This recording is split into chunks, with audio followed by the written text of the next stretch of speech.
Ladies and gentlemen, boys and girls, men and women, Timmy, thanks for coming to talk F1 again with us.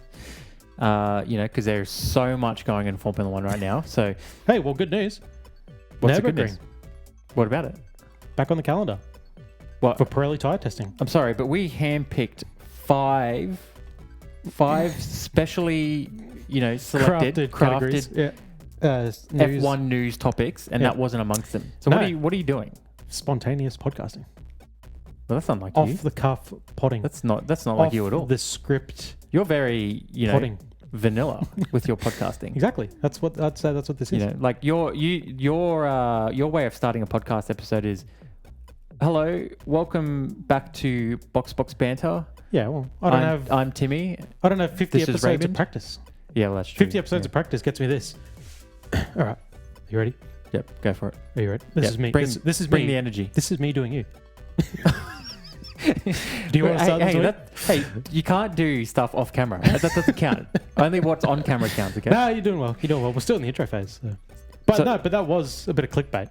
Nürburgring tyre testing for... Well, no, just because the category, the title of the article was after 6 years, the Nürburgring makes its way back onto the calendar. So naturally, with this hiatus, I see what you're saying. They definitely leaned it towards thinking, we're going to get a race. And like I said to you, like COVID times, you just pluck racetracks from anywhere. So I thought we're in for. But I'm smart enough to not click on the title and give them the click that they so desperately are trying to achieve. Sure. So I read the comments. And everyone's like, clickbait, this is just tyre testing. Nonsense. Meanwhile, I'm clicking on Lewis Hamilton, Kim Kardashian. Yeah. That got my click. Spotted at some event. I don't even remember what the event is. In the car. I was like, oh, look at that booty. Yeah, they got the click. They got the click. Booty has made its way to Formula One. Yeah. It's been a long time since we've seen some booty in Formula One. You look at all the girlfriends and they kind of do all fit in the same box, don't they? No booty? But they're just very tall, the classic supermodel. Yeah. So what are you saying? You're a booty guy? No, I'm not saying anything. I'm just saying Certainly sounds like you're saying you're a booty guy. There's a very specific... You look at it doesn't matter whose girlfriend it is. They show such and such's girlfriend and you could pick him out from, the bunch. Just since we're off the cuff a little bit here, and you're feeling just for the record, you're feeling a little bit always off the cuff. You're feeling a little bit spicy. Is there anyone on the grid that is a gay Formula One driver? Or have you ever seen a Formula One driver bring his boyfriend to the race? Have we seen that? Is that ground that hasn't been broken yet? Well, you have to ask Ralph. Well, but he only came out after his career. Doesn't matter when he come out. His boyfriend might have been there. It's like you're at a murder scene and the killer's actually in the crowd watching on the murder scene, hiding in plain sight. Yeah, but no one actually knows he's the murderer, and that's kind of half the allure. He's like, I did this damage. I'm sitting here and I'm watching the cops investigate it, but I'm right here and they don't know. Okay, right? so hang classic on. TV show. So are you comparing gay men to murderers? You connecting those dots. I'm just saying, for all we know, Ralph had his boyfriend there, hitting in plain sight. Well, you would know. But they never told the TV people, so they never singled him out to go, oh, this is Ralph's boyfriend. Let's put him up on the TV. You'd know. And you want to know why you'd know? Tell me. You can't wait for this, can you? Oh, I'm itching. You would know because nobody else in the world goes back and watches races from 2003. So you'd be able to go back and watch and pay a bit more attention and be like... Well, the other problem is it's Ralph Schumacher. So they're also not going to show it. The only family member of Ralph Schumacher's you see is Michael. Or Mick when he's in the wall. Yeah. So that was a good period. I kind of missed that period. I mean, they don't really show, Lance Stroll's girlfriend on TV. I mean, if you did, you'd see more of Lance Stroll's girlfriend than Lance Stroll. That's probably because she's not she's probably a little bit embarrassed that she is his girlfriend. Yeah. So she probably has a clause of don't show me. I don't need that public humiliation. It's true. Yeah. It's a pre-dub. Would you be flamboyant about being Stroll's girlfriend? Do you think? Would you tell people that? Yeah. I'm not. No, the tree next to you. Well, it's a bit tough because I'm not in that situation, not even close, for multiple reasons. Mm-hmm. But sure, why not? We'll talk about him later. But he's got some records in the sport. He's a millionaire. Let's not forget, son of one as well. There's been a lot of sport personalities that have come out as gay, but F1 just hasn't you know, that might be the next big thing for F1. That might be what brings them back into... If George and Lando can come out during their careers as opposed to afterwards, like Ralph, that may help things come along a little better. Yeah, you reckon? They're the two guys that we got to look to? Yeah. Okay. Just come out, guys. Like, there's no shade. Well, this episode started in a place that I didn't expect, but we started talking about the Nürburgring. How we got to Ralph and his boyfriends is beyond me. I'm impressed. Yeah, I am impressed. It's good stuff. All right, so and like I said, we're always off the cuff. Oh yeah, but that would like we, I do believe I said last week that preparation is what makes for a good podcast, but sometimes you just got to test not prepping, and just and we're so just like see what we're happens. like 60 episodes into the not prepping thing. Yeah, and arguable levels of success. Okay, so the first news story of the week, as I mentioned before, Kim Kardashian. Yeah. Lol, no. That probably was of the week. That probably was. Look, it headlines. Should have been the biggest news story due to the size of her ass, but instead, their parade, their coming out, their huge public outing was rained on by GP. Now, I say GP because his name is... Impossible. Yeah, like there's a number of ways. Language. GianPiero Lambiase. Okay. GianPiero Lambiase. What was the one that you said before off camera? Lambiase. Lambiase. Yeah. What do we want to go with for the episode? GP. GP? GP is like that's safe. That's safe. GP sounds like cool as well. Yeah. So yeah. All it's right. like Giannis. You don't say Antetokounmpo. Wow, jeez. Look at you. Rip it off like it's nothing. Yeah. You just did that just so you could just impress everybody. Yeah.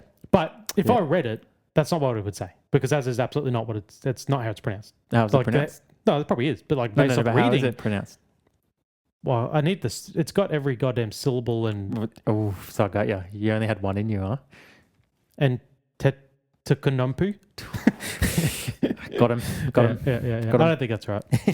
All right, so GP officially joins McLaren from 2028.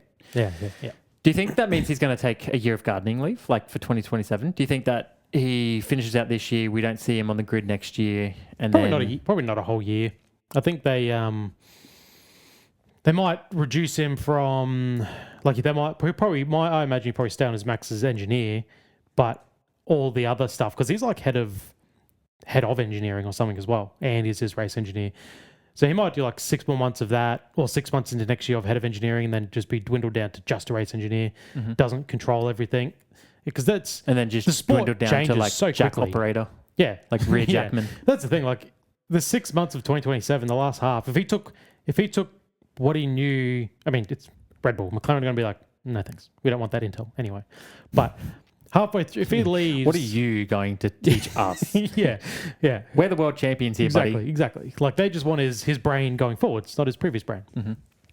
But the sport will have changed so much from June 27 to December 27 or January 28. Like if they cut him off then, the sport will advance in that 6 months' time so much that it doesn't matter. So they wouldn't give him a whole year off. Okay. Yeah, they're still got to pay him, and he's still a good race engineer, and obviously Max's race engineer, which is who you really need to focus on. I think he'd be quite upset if they were just like, Did you ever expect to see this? Yes and no. I thought... Yes and no. Okay. Well, all right, so I mean, what's going to surprise everything. me about people leaving Red Bull? Look at Red Bull. Yeah, I guess Red that's Bull true. Red Bull is like that sad sitcom that should have shut down well before season 9. When everyone's dropping off. Scrubs, how much... well, not how much... Well, sorry. Scrubs had basically a whole recasting. That's what Red Bull are kind of going through. That's 70 show as well. Like, that's what they're doing. It's like, you know what, you peaked. You peaked, and then now you hang it in there, and you lose all these people, and you're not really the fun anymore. Like, you got a couple of the main guys hanging around, but it's really not what it once was. Yeah, we'll just keep going back and watch season 5. Yeah, exactly. That's what it is now. So, like, I'm not surprised. And it's at the point where if Max leaves, you're like, the writing was on the wall. I mean, who's left there? Yeah, well, there really isn't anyone, eh? Yeah, once the whole team has been cleaned out. Max, as the driver, is the OG. I mean, the owner, think of everyone who was there since Max. The owner has died. Obviously, Christian's gone. The head scout's gone. The head designer's gone. Now his race engineer for his whole Red Bull career is gone or going. it's a bloody cast out. If his dad dies, it'll just be him. But then you think about all the other names surrounding that, like your Jonathan Wheatley's. Yeah, exactly. Yeah. GP now. And I've seen a few other names that aren't the hotshot names. Like I saw a thing on Facebook of kind of like the list of the outcasts. And there's a lot you never got to know Who they are, what they do. Yeah, they're not camera personalities, but it's a heck of a lot. Yeah, it's it does make me worry about the future of Red Bull, like whether they will ever return to the powerhouse that they once were, being that they have had such a crumbling. And like, I just wonder who's making all these decisions. Who is it? Who is it behind the scenes that has started this snowball effect to the point that it's a shell of itself now? You do got to wonder. I mean, I think everyone naturally, because I still fail to grasp that the team is just the energy drink company. Like that still just boggles my mind. Like they don't have a main sponsor, as an example. Like every other team has a main sponsor. They just own the team and they don't even have a main sponsor. You know what I mean? Like there's no risk of like, you're not going to be like, oh, what happens if Red Bull pulls, because Red Bull's not going to pull out because they own the damn team. But then when Mia's shits died, I think Matisich. Yeah, that guy, that bloke. I feel like I was definitely one of the people who kind of thought, is Christian Horner like next in line with Red Bull? Because that team is Red Bull's, like the drinks one thing, but that's their figurehead, So the guy who runs the figurehead, for the culture, and I was like, is Christian like the boss now of like everything? Like and I don't know who is or what's come through. But to your point, who's calling the shots? But man, they're clearing house. Yeah, I mean, I don't know the state of Red Bull, how popular it is, how much money they still make, and I'm sure it's a lot. Do you drink Red Bull at all? Yes and no. I do. I'm on sugar-free now, and the sugar-free stuff's not that great. Yeah, that's right. You are looking a little skinny. Like, how many are you drinking? What's your, like, is it like one a month? Is it like one a week? Is it one like a day? Red Bulls? Yeah. I'll probably hit 2 a week, I reckon. You gotta shop around. Wow, okay. Yeah. All right. No, that's a low end. I just wonder, like, is energy drinks or Red Bull, have they kind of hit their peak as well, and they're kind of now like trending out as things do? Yeah, it's funny. I drink Celsius myself. Are we going to see a Team Celsius? You never know, right? It's funny. I did actually watch a Red Bull, like a video on Red Bull recently. Ah, so you were preparing. It's actually funny, yeah. And it's like they literally have 6 products or something like that. Like they have 4 or 5 different flavors in the little cans, and then they have the main flavor. Yep. Like that's their range. That's all they do. That's all they do. Yeah. Sell those 6 drinks, and it funds everything they do. They kind of go against all of the business. Yeah. And they sponsor where they say you should diversify, spread your risk. They're like, nah, we do one thing. I mean, you look at like Coke. They got Coca-Cola, and then they got even 4 different versions of Coca-Cola, and then they got Sprite, and they got all these other. They got 100 things going on, different sizes, all the rest of it. And then there's just Red Bull. And then but then not only do they own 2 Formula One teams, which is huge, but then they also sponsor the most expensive versions of every other form of they find the best racing drivers and they pay them handsomely. Yeah. They find the best teams in other racing categories and just sponsor them. They're not even like just put their name out there. They're like the best of the best in everything they do. And the amount of money it costs them to do that, it'd have to. I mean, remember when they had that dude who jumped out of the space? Space. Yeah. Like, how's that making you money? Exactly. Maybe off ad revenue off the YouTube clip, but and I'm sure that's not going to cover the cost of these days. They'd be covering all that. It wouldn't be. I don't imagine it's. And even still, that to me didn't make me want to go buy Red Bull. Watching someone jump out of space, I didn't go, well, you know what? I need a Red Bull. Yeah, exactly. I think GP. Like, I didn't realize how many teams he had been with already. Yeah, I saw the thing. He was Force India before. Yeah, so he's been around for quite some time.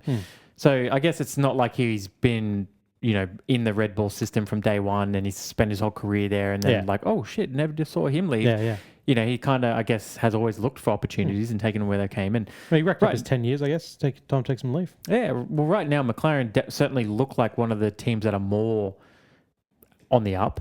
Yeah. They just won a world championship. Arguably at the top, you can't get much higher. Yeah, they got Oscar Piastri, the best driver in the world right now. Yep. So why wouldn't you look for that opportunity in McLaren? So I think if you're going to move anywhere, that's the team you want to move to, right? Like, I mean, that's the thing. What are McLaren looking for? Is probably the bigger question. That is true. I mean, he's been named as something underneath Andrea Stella, chief of racing or some bullshit. But surely that means someone's being moved out or has been moved out. Someone, and again, not everyone in the sport has a face. No.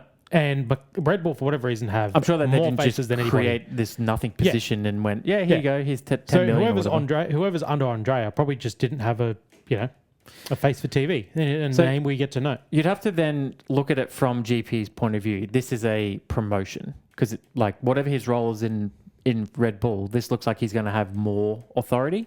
Yeah, well, it's never good if you're a race engineer. Like, you're not, even if he's head of engineering, like, you're also still, like, the race engineers are not anywhere near the top of the barrel. Yeah, so it could just be career progression for him. But, there's rumours floating around about Andrea Stella potentially going to Ferrari. So, that could just be speculation. Someone's just pulled that out of their ass. There's been again, nothing like us, they're official. probably like, who's moving out of McLaren, naturally? If you got a big figure like him moving into McLaren, who's moving out? You can't just hire every great engineer. That's right. So is this potentially, can we prepare ourselves for that announcement of Andrea Stella, Ferrari 2028, and then naturally GP just slots straight into Andrea Stella's position? But right now, from your perspective, who would you rather work for, McLaren or Ferrari? That's tough. I mean, Ferrari have come out of the gate, have started all 3 races with both cars and scored Looking in all a those solid races. second. Yeah. I don't know. McLaren, like, both teams have a lot of pedigree. Like, you'd say Ferrari's the team you want to work for at any point in time. I think GP is a good pickup for McLaren. Yeah. I think, like, he's worked very closely with, again, arguably one of the, if not the greatest driver in Formula One. Oh, yeah. He can bring a lot of knowledge and experience to McLaren drivers and their personnel and just keep inflicting that winning culture within the team. I think he's a good pickup. But I think if McLaren do lose Andrea Stella, I think me as a fan, I'd be kind of disappointed in that. He's one of the only reasons I can still tolerate McLaren, especially with that big buff head running the show. But I also think that just the way that he seems to approach the culture in McLaren is kind of like the glue that holds everything together. So I can't help but feel that if McLaren lose him, that is a big L. Yeah, I don't know. It's kind of weird. Do you think I'm kind of giving him too much credit? Maybe. Probably. I mean, who knows? It takes more than just one bloke to make all this shit go round. Sure. But so it's hard to see who you're targeting. But someone always has to be in charge, calling the shots, making the final decisions. Yeah. I mean, I don't know. I agree with you. I liked his interviews until things were getting hairy last year. And I think he had the same puppet up his ass that, the rest of them did. And being Zach. I don't see really what GP is looking for. Like, it is it is almost like a sideways move. You've gone from... So you don't see it as a promotion. You see it more as a sidestep. Yeah. Maybe like just he's not going trying to get off a sinking ship. Well, yeah, I mean, maybe that's it. Maybe it's like, again, all your friends have left. Everyone you've known for the last 10 years has left. Maybe he's like, it's all speculation, but maybe they know a lot more about Max's future. Maybe he's like, well, if Max is gone, I kind of want to be gone. So he's like, well, we'll get out first. Who knows? Maybe they're a part and parcel together. Max might be looking at that McLaren. Well, I'm glad you brought him up because he's second on our, specially selected handcrafted news items for the week. 20 minutes for a natural link to come up.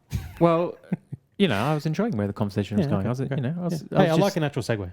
Yeah. So, I love talking about Max. We talk about him every week. There's always just so many eyes, so many headlines on Max. Everyone's just Max, this and that. So let's talk about Max. We're not immune.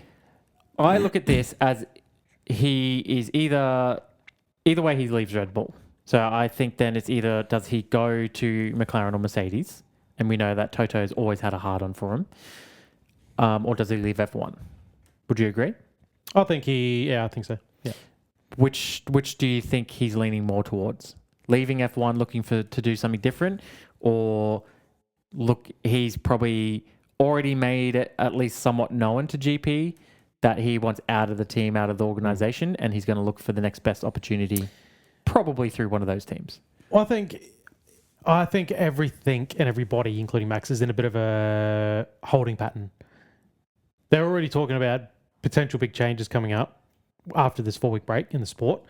And I don't know if this was just pure rumors, but I think you mentioned a couple of weeks ago something about they may already be considering the return of V8s. Yeah, like a very short period of time. I'm seeing a lot come through about it. Yeah, and again, from what we know, time frame not so much. I've seen things as early as 2031. I've seen things as early as like in the next 2 years. So. Yeah, and as much as we see them as rumors, they start somewhere, and people in the paddock would have a lot more idea of what is actual potential. I mean, I think someone said that Red Bull have actually been actively testing an naturally aspirated engine. So if that's the case, then that's promising.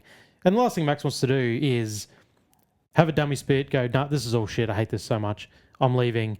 And although he'd always be welcome back, like you just don't know what you lose. If you leave the sport for 2 years, 3 years, and then all of a sudden it goes, oh, it's looking pretty good over there again.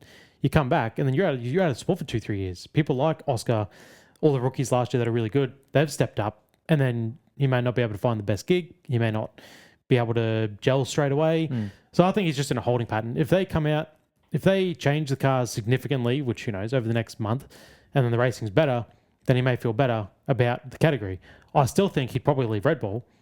You know, it's kind of that time. He's been there for 10 years. He's kind of done all he can do. Yeah. You know, do you wait and continue to build something there, or do you do what Hamilton and Schumacher have done and try to make success elsewhere? Yeah. And do it with another team and have success that way. And if that's the case, then again, you have options. Both teams would take him.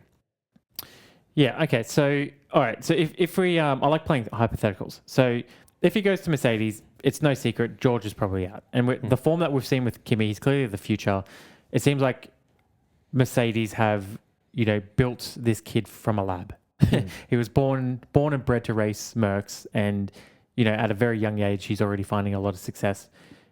Maybe there's an air of luck of the state of the car and the regulations that are aiding that. But either way, he's better than a lot of drivers on that grid right now, as it stands. Yeah. So he takes George's position at Mercedes. If he goes to McLaren, whose seat does he take? Yeah, that's a little bit harder to assess. But and again, we've only had 3 races this year, but with all the bullshit nonsense, we owe Orlando a championship, Pie rules, fucking blah, blah, blah, behind him, it seems like Oscar is, well, so far this year, he has been the better driver when he's been allowed to be on track. So I think that bodes well for him. Yeah. I don't know. There's just a lot that goes into it. Each driver would be bringing something to the team, money-wise. They're not paid drivers by any means, but they are attractive to certain sponsors. Like all that stuff goes into it. So you do got to. It feels like there could potentially be a big shake-up here because I think the answer would be Norris would go, but I think he may be. I hate to say this, but more attractive to other teams just because he's a POM as well. I feel like a lot of teams would be like... So I disagree on you with that. So I see it like if McLaren were to back Norris because they just always have, and we saw that last year, and basically sacrifice Piastri, or if at least Piastri gets some wind of it, you've got Verstappen out of a Red Bull. That opens up a seat right there. You don't know who'll take that seat. Remember last year there were like a few rumors around him being connected to Ferrari and him being connected to Red Bull already. It doesn't seem like if I saw Piastri in a Red Bull, it wouldn't be the most shocking thing to me. If I saw him in a Ferrari, it wouldn't be the most shocking thing to me. I think that, if Lewis retires from Ferrari and that seat opens up, and all of a sudden, Ferrari are looking at, all right, do we look at Ollie Behrman or do we look at Oscar Piastri? He's expressed some interest here, and Oscar makes that move.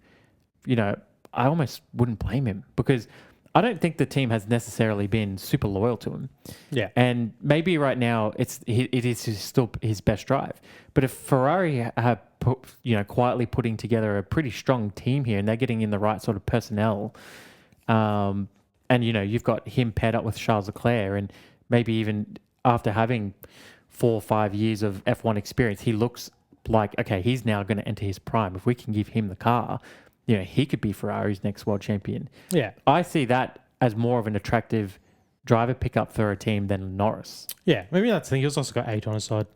Like you said, if we're talking 3 years, Oscar's only got 5 to 6 years on his belt as opposed to 11, 12 years that Norris would have. And yeah, starting to get over the other edge of that primed. It does feel like something big could happen over this sort of 2-year period. Oh, 100%. There's going to be a lot of honestly, shifts.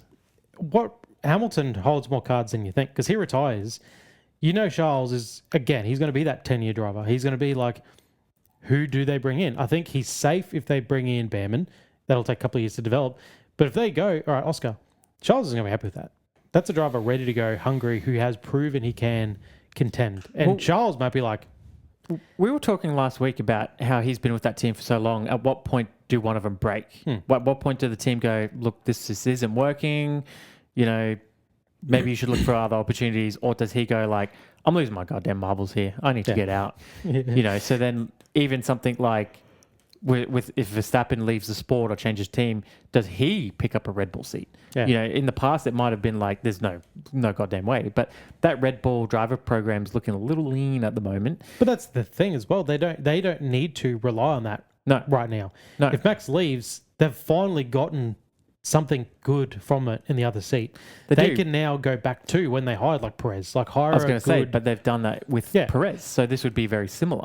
A driver who's won some Grand Prix, has a little bit of experience. He's been in the sport for a long time. Yeah. All right, let's bring you over, and exactly right. We'll utilize it. It wouldn't make sense to bring up a Lawson, or you don't know what Lindblad's going to be like at that point. Maybe really good, but then again, you don't need two young guns like that in that team. So again, you might look towards your 10, 12-year vet who will just be a shoe-in and be good to go. Yeah. You'd think, as long as Hadjar's still there. Driver shakeups is one of my favorite things in the sport. It's always interesting to think about, like, we had the news of Lewis leaving Mercedes to go to Ferrari, and we got to spend a whole year of like, oh, what is that going to look like? Lewis in red in a Ferrari. Can he get his 8th world championship? It's been a little sad and miserable, but I do love the hypotheticals. And then when you get that news and you think, oh, wow, what is that going to be like? It's exciting stuff. I think it's one of the best parts of Formula One, and seems like there's going to be some big moves. So it is funny how that sort of thing works. Don't forget, real quick as well, you still got Aston Martin, who have basically a dude who's, two steps away from the grave at this point, who's still... What did we say? Turn up, putting in circles. What did we say he was doing at Japan? Because he wasn't racing. He was time trials, whatever it was. He's surely this is his last year. Oh, you're talking about Fernando. I'm talking about Fernando. I thought you were talking about Adrian Newey. No, it's a bit rough. We talked about him because he missed all the practices for Japan. And then he turned up to circulate, I think he said. Yeah. Oh, yeah, because his kid. That's right. Yep, he had a kid. I forget your memories about the size of a goldfish. But yeah. So don't forget there's that seat as well. And if Aston Martin can get their shit together, again, if they do have Jonathan Wheatley and they've got Adrian Newey and they've got the Stroll money, all of a sudden that's looking like any driver would want to take that seat for sure. So yeah, Aston Martin are hurting me. Like, it's been years where you're just like, what do they need? Like, they got money, they're getting people, drivers or driver. This is the year. Then this isn't the year. This year's a write-off. Next year's the year. Well, next year's probably not the year, but that's the stepping stone to the year. And then that's what I mean. They had that one season where Fernando was just racking up podiums, and you're like, oh, yeah, this is cool. This is good to see.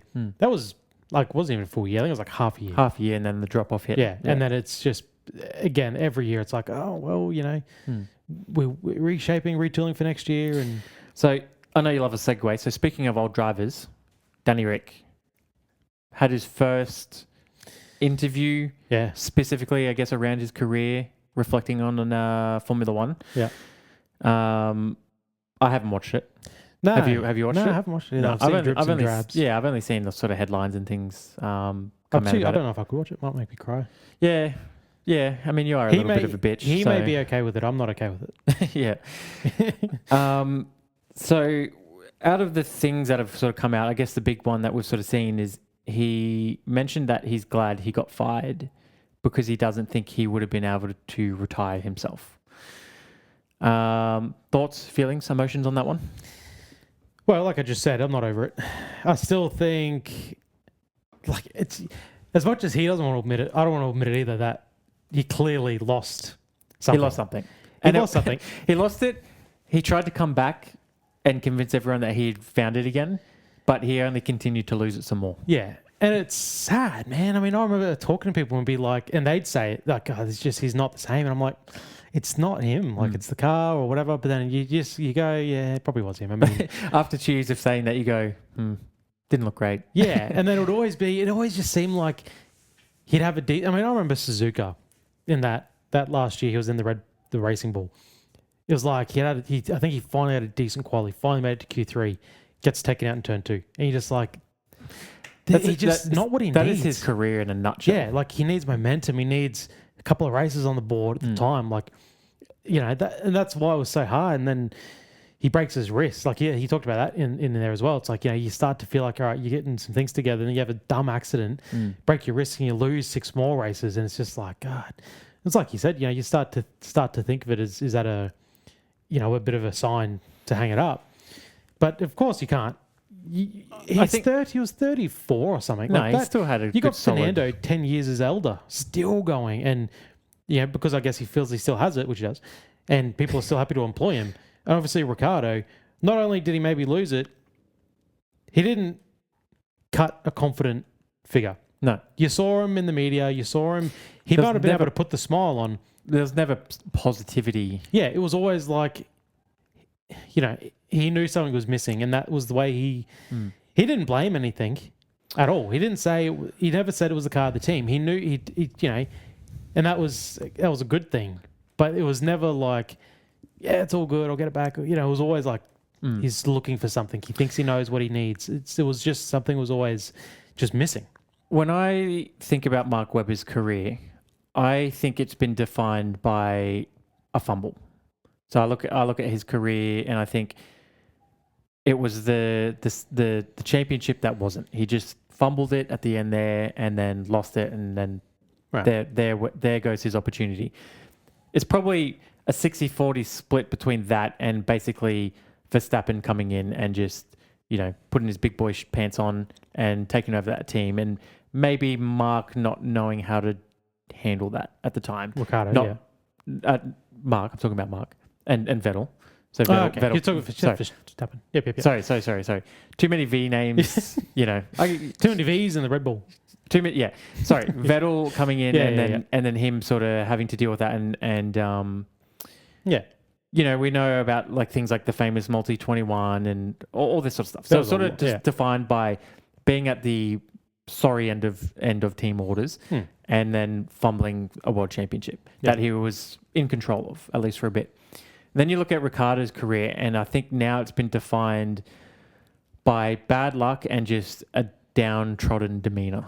Yeah. It was a pretty long, basically from the moment he left Red Bull, and he didn't leave under great circumstances. When he left Renault, I don't know. You think about how the Renault, his first race. You think about how his career started. Yeah, bang, bad luck, bad move. True. And then having to make, a pretty embarrassing media appearance and sort of trying to explain that one. And that's enough. That's enough from you. I think. Well, hang on. You could be here saying shit about Piastri week on week, and me having to pull you in line when it's not true. It's relative. But it's sort of now I look at his career and I don't necessarily look at it for its few highs, but I kind of go, oh, geez, it got a bit sad and miserable at the end there. I'm kind of glad it did have the plug pulled at the end, even if it was in, not the nicest. Yeah, it was inhumane. Even if it was in humane circumstances. I think hang on, just real quick. Then with Piastri, I just hope it doesn't follow this same trend. We've mentioned a few times about last year was a golden opportunity to snag a world championship, and he didn't get it. And you can blame any number of things, but let's hopefully this doesn't define his career. And I find it very interesting. He did comment a little bit more about the Mark Webber situation, and basically just said he's still a part of the team, but I just don't need him as much because I now know what to look for and how to handle certain things that he was in place to do. Well, he did a shit job, because that to me definitely sounds like what we all suspected, which was don't let your teammate and your team walk all over you. Yeah. So, and what happened? And that's what I'm saying. I'm wondering if that's him just trying to distance himself from the yuckiness. I don't need that. And that's what last year was. It was a lot of ick that he managed to just talk his way, to peace with. Yeah, and I think as well, like if you want to turn up to each race weekend in a positive mind frame. You want to turn up ready to do battle. I'm here to win. You don't want to turn up making excuses, trying to get answers, talking through people and, reading between the lines. So maybe by him being in control of the narrative, he can then control the narrative. He can make sure that his intentions are black and white and they're being met and that there's no confusion and there's no middlemen around it. Okay. We're supposed to be talking about Ricciardo. No, okay. I know. Okay. All right. So just calm yourself down. Oh, I just missed Piastri. I think about... it was his birthday the other day. I think about Mark Webber's career. And I think that the thing about Mark Webber is not one thing ever came easy. No. Once he had good equipment, he was never the best driver in the team. That's why every win felt so good. It was like sticking it to Vettel. You never expected him to win a race. You never watched a race and went, it's his to win, because they were so few and far between. Yeah. Sometimes things had to happen, or sometimes he was just on one. Yeah. But the threat was always there from Vettel, and Multi-21 is a good example of that. That even when the threat was meant to be ceased, it was not. And I think that was the thing about Oscar, and I said this last year 100 times. It was so good turning qualifying on and going every single race, he's a shot for quality. And I'm confident in that. I'm confident I can watch him put a lap together that'll get him on pole. As opposed to Daniel Rick, where it was like, hopefully he can make it into the top 10. He never once had the best car. No, that was the thing. And that goes along with his bad luck. Yeah. Red Bull is this powerhouse of a team. Yeah. He gets the drive. Now they do. Exactly. Mark Webber had obviously the keys to the best car, but he had a teammate that was faster, younger than him, hungrier than him. And he had that one opportunity in 2010 when Vettel was still coming up and learning and young in a bad way.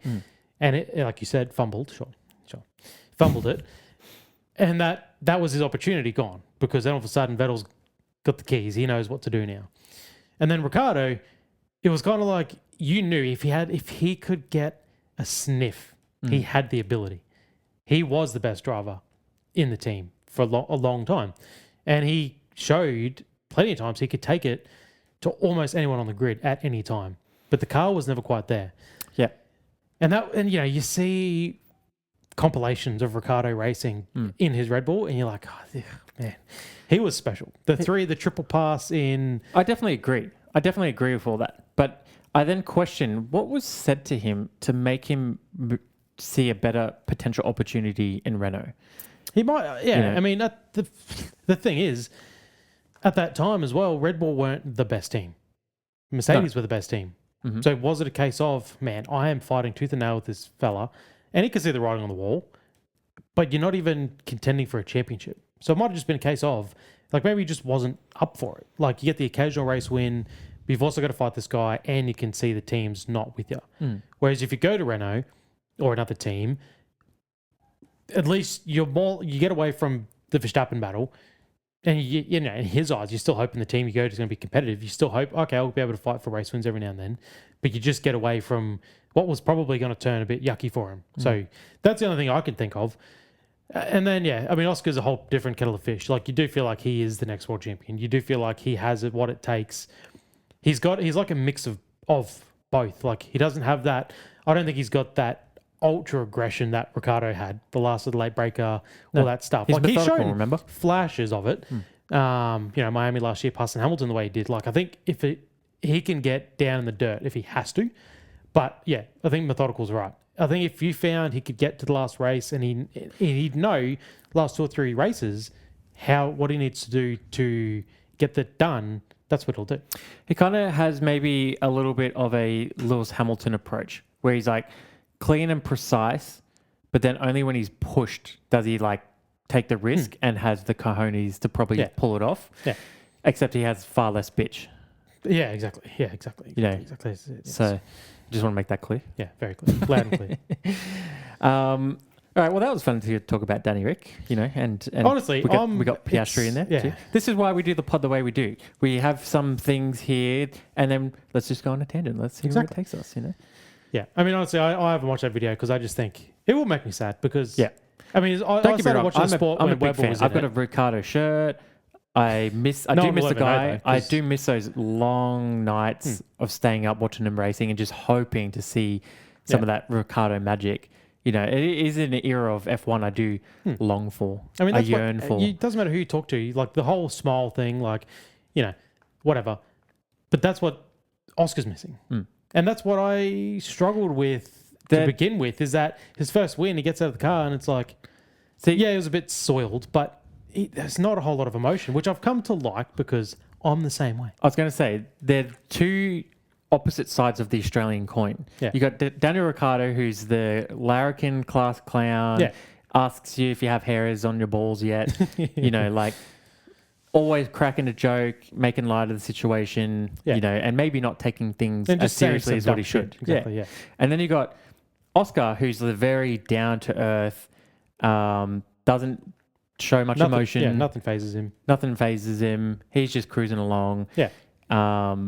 You know, I relate to that side probably more than the Daniel Ricciardo side. Yeah, and I think we come from a family and a place that we're very much like that. And we sort of conduct ourselves in that same sort of way. But we're not the loud, you know, center of attention. You're not a hooligan. Yeah. But that's the thing. You can appreciate that. You can appreciate that. Like, you could look at him on the podium, looking out at a sea of people, and he's just got the biggest grin. And you're just like, again. Yeah. Can you imagine Piastri saying, what was it, like kiki? Yeah. You know, and even the way, you know, the Pierre Gasly, like, you're not going to see that kind of character. I mean, we saw him do that dance last year, and that was a little bit awkward. Oh, it's super cringe, and like we all had secondhand embarrassment, and we're all like, we are Piastri, where we're like, we hope to God this looks cool, and it fucking doesn't. Yeah, exactly. And then you just he did it for a second or two, and he goes, well, that was a mistake. Yeah. You know, that's the thing you miss. And again, you see the compilations of Daniel Ricciardo, and you're just like, damn, man. Like, and that's the sad figure that changed. Once halfway through his McLaren career, and then through, you know, all of the RB stuff. And it's just like, tough. So, and I don't want to hear him talking down about himself. No. So no, I won't be watching the interview. No. So let's, before we wrap it up, do you have anything else you want to bring to the news table? Yeah, so I got the fifth and final bit of news. Okay. Hit me.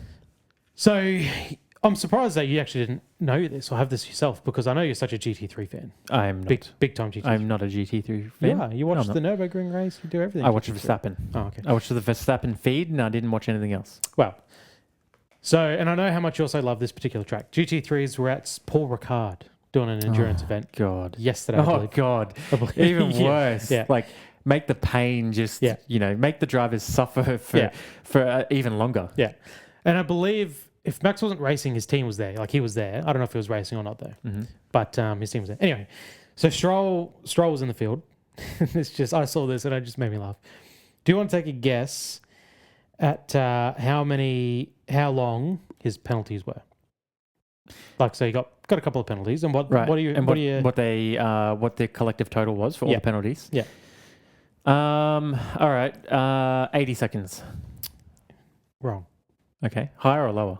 Double. More than double. 200 seconds. No, 175 seconds of penalties for Lance Stroll. Jeez. What was he doing?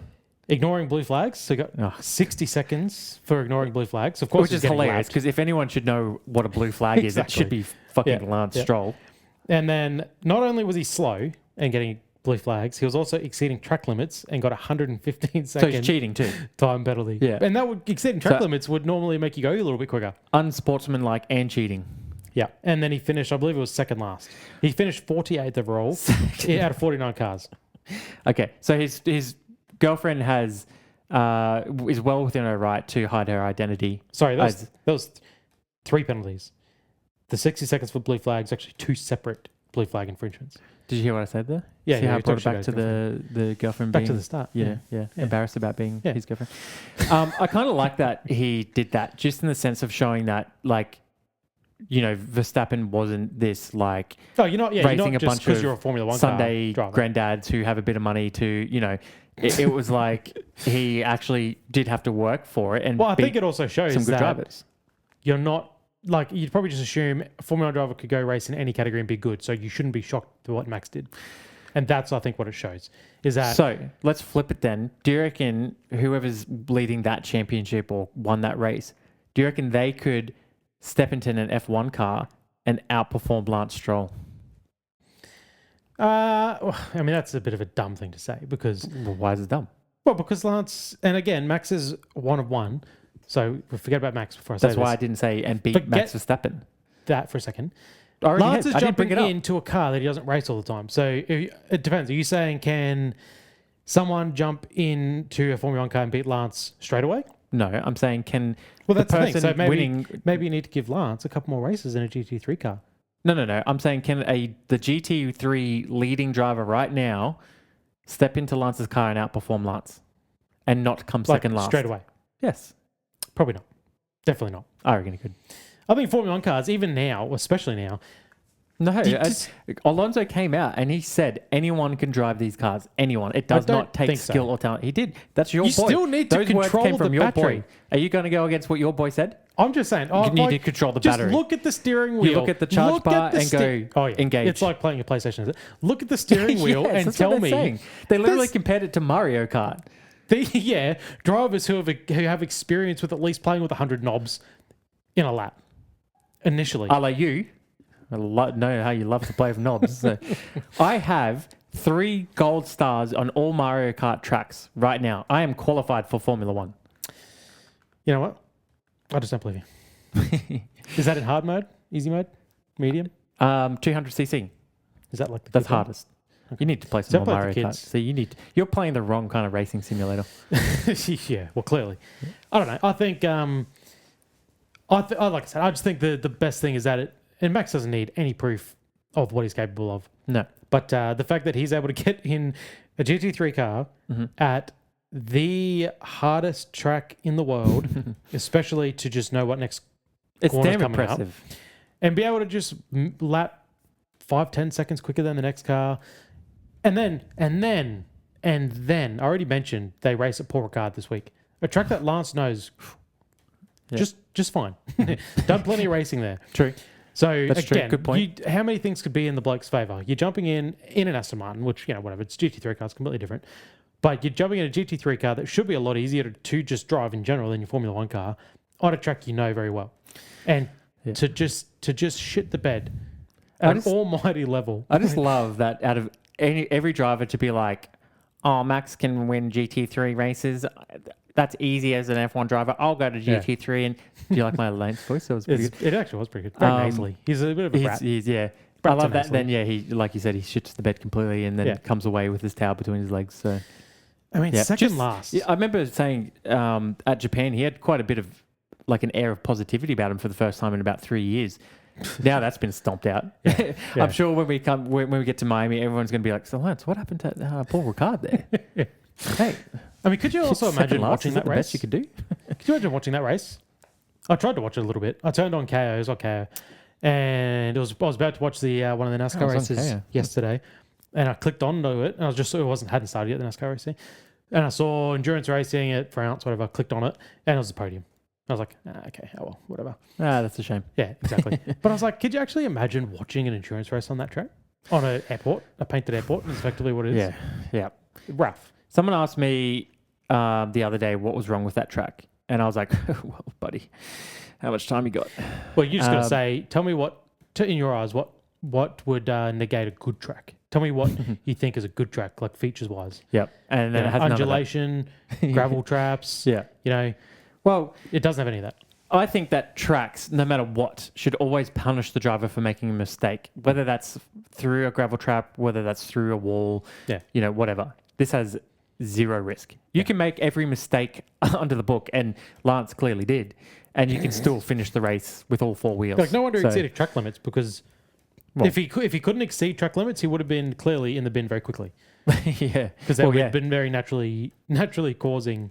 If you go off track, you have a natural result if there's grass or, gravel. Yeah, wall. Something. Yeah, exactly. Wall would be good. Yep, all of the above. Yeah. All right. Well, somehow we managed to stretch this out to basically just over a 50-minute pod. So bravo to us. Bravo to us. Another one checked off. I think we have 2 more of these. Yep. 2 more something. I don't blame people for not seeking F1 content right now because there ain't much going on. But we do our best for you to make F1 as entertaining as possible in between these races. You think I'd be used to this? V8's just had a month off. Do you think I'd be used to this hiatus? But it's just not right for Formula One. No. I mean, it's a little bit different for Formula One, though, because it's a worldwide sport. They travel globally. This is supposed to be, again, the pinnacle. You know, it's such a shame that, you know, not only we're going to have a month off here, we're going to have another month off in the mid-year, and then, I know. you know, of I course, wish they'd just the change 3-month that. break at the end of the year. Yeah. And I wish they'd just compress that. Go like, okay, you know what? For the fans. This is the winter break. We just don't call it the winter break. Yeah, exactly. Yeah. And just throw something in that gap. You know, the sport's in crisis, and then there's no motorsport to watch and talk about. And then this is opening the door for people to look what else is on. What else is going on? You know, we're about to enter the NBA finals. If you're in Australia, you know, the football's, you know, we're coming up to state origin.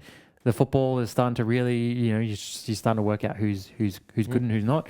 All of a sudden, you know, you just fall out of interest. So but that is the danger. I mean, you know, this is the sort of stuff that got me hooked onto NASCAR last year. When you kind of go, yeah, we were doing the pod obviously, but you go, God, the racing is a tough old watch, you know. And then Supercars has the issue of having a fucking month off every other week. And then you go, what is that there? KO, bang, NASCAR. I spent a Saturday night watching darts. Yeah, see, and I was like, wow, beyond. These guys are weapons. Yeah, I mean, I watch pool. Peak athletes too. You know, they're about, you know, 4 times the size of me. They've got the craziest beards you've ever seen. Yeah. You know, they got a beer in one hand to counterweight the dart. I'm pretty sure I saw one of those red buzzers go off from the athlete. He was about to throw the dart. The buzzer went off, and then he was chicken like, wings are done. He's like, wait, hang on, I gotta get my chips. Yeah. It was great. It was a great Saturday night. You know. Yeah, you're not wrong. It's just good sport. Yeah. That's all you need. Yeah. By the way, ping pong table is looking a little sad, so you know we should wrap this up and go keep it some company. Ping pong sesh. So yeah, I hope you're not teasing me. I am teasing you. I want you to get the hell out of my house because it's pretty early. Yeah, it's an early knock. Yeah, it's great. If you expected us to do a conspiracy theories episode, sorry to let you down. Gotcha. Yeah, psych. Probably next week. We thought we'll break up the episodes, get a little F1. You know, a month is a long time to talk about shit. We're making it work. We're just making it work. So appreciate our dedication. Don't complain. And come back next week for that one. Yeah. As long as you prep. Did you prep? You were the one who called it. I had a few things noted down. So. All right. So yeah, next week will be the conspiracy theories episode. So look out for that one. And if it's not, it might be the next week. You know he didn't prep. You know I can pull shit out of my ass in minutes of the pod. That's true. Yeah, you were just Oh, although even with your Lance thing, I saw you had to. What three? I just screenshotted. What was I talking about with Lance again? I screenshotted 3 separate things to do with like all the info, and I'm like, what it actually is what I wanted to talk about because he had co-drivers who had some issues, but we're bashing Lance right now. Yeah. Anyway, we appreciate you hanging out. Nonetheless, we love it. We know you love it. So like, subscribe, follow, comment. Share. Yep, share. Screenshot. Screen record. Clip shorts. Spread them around. Group share. And we'll see you back here next week. All right, Timmy. See you GG's. Goodbye.